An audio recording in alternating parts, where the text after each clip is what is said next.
नमस्कार दोस्तों, स्वागत है आपका हिंदी नॉलेज शो में। तो दोस्तों, पिछले 3 से 4 दिनों के अंदर रूस से लगभग सभी देशों ने मुंह मोड़ लिया है, जिसे वो अपना सहयोगी बताता था। लेकिन आज भारत, जो उसका सबसे पुराना सहयोगी माना जाता है, भारत की तरफ से भी तगड़ा झटका मिला है रूस को। क्या हुआ है, मैं थोड़ा स्टार्टिंग से पहले जाता हूँ, जिससे कि आप सब कहानी समझ जाएंगे।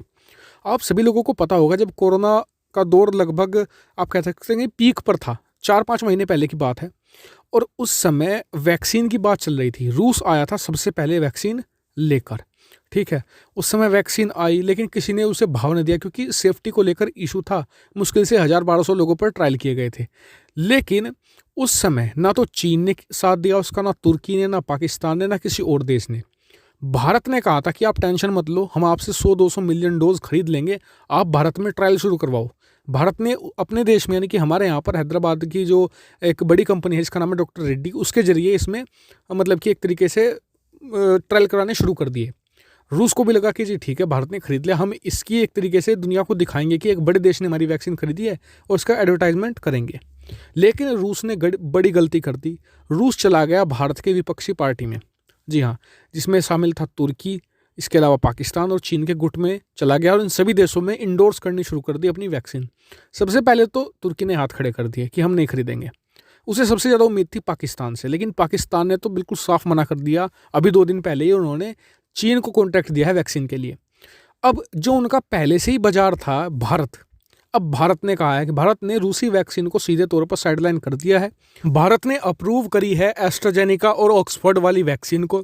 और इसके अलावा अगर इस वैक्सीन के बाद भी किसी का नाम है, तो वो भारत की खुद की जो कोवैक्स है, उसी का नंबर आता है। इसके अलावा भारत ने साफ कर दिया है कि अगर किसी भी वैक्सीन में 1% भी हमें खतरा लगेगा, तो हम उसे भारत में अप्रूव नहीं करने वाले हैं। वहीं कहा जा रहा है कि रूस सोच रहा था कि 2 नावों में पैर रखकर वो चले, भारत पाकिस्तान को बेच ले, तुर्की को बेच ले, यानी कि ज़्यादा फैलना उसे भारी पड़ गया है। वहीं रूस की राष्ट्रपति व्लादिमीर पुतिन अब भारत को दोस्ती की दुहाई दे रहे हैं। नए साल पर जो उन्होंने तमाम देशों के जो प्रतिनिधि हैं उन्हें ग्रीटिंग्स भेजे हैं, उसमें भारत को भेजा है, चीन को भेजा है। भारत को उन्होंने कहा है कि पुराना और ऐतिहासिक रिश्ता रहा है, उम्मीद है कि भारत इसे बनाए रखेगा। लेकिन मुझे उम्मीद है कि रूस इसे बनाए रखे, क्योंकि रूस की तरफ से जो एक्शन हो रहे हैं, जो बयानबाजी हो रही है, वो ठीक नहीं है। पिछले 2 हफ्ते के जो आप बयानबाजी उठाकर देख लीजिए, रूस की भारत के प्रति बहुत ही कड़वी भाषा का प्रयोग वो कर रहे हैं। और भविष्य में भारत ने अपनी संभावना को भी देखा है। अभी के लिए भारत के सामने कुल 4 वैक्सीन थी जिन्हें भारत अप्रूवल दे सकता था। एक तो थी जो ये स्पुतनिक 5 थी, दूसरी थी मॉडर्ना की, तीसरी फाइजर की, और चौथी थी ये ऑक्सफोर्ड एस्ट्राजेनेका की। भारत ने जो ऑक्सफोर्ड वाली इसलिए चुनी क्योंकि उसे बनाने वाली कंपनी भारतीय है। जी हाँ, सीरम इंस्टीट्यूट ऑफ इंडिया, उसे अप्रूवल इसलिए दिया गया है।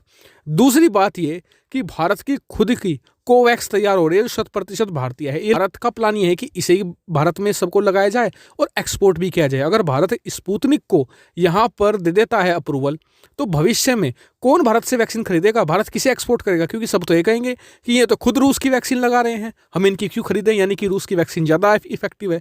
ये भी तो एक पॉलिटिक्स है, इसे भी आप समझिए। यानी कि एक तीर से 2-2 निशान भारत ने भेद दिए हैं। आपका क्या मानना है इस पर? कमेंट करके जरूर बताइएगा। साथ ही वीडियो को शेयर भी कीजिएगा और चैनल को सब्सक्राइब करना बिल्कुल मत भूलिएगा। Thank you for watching video.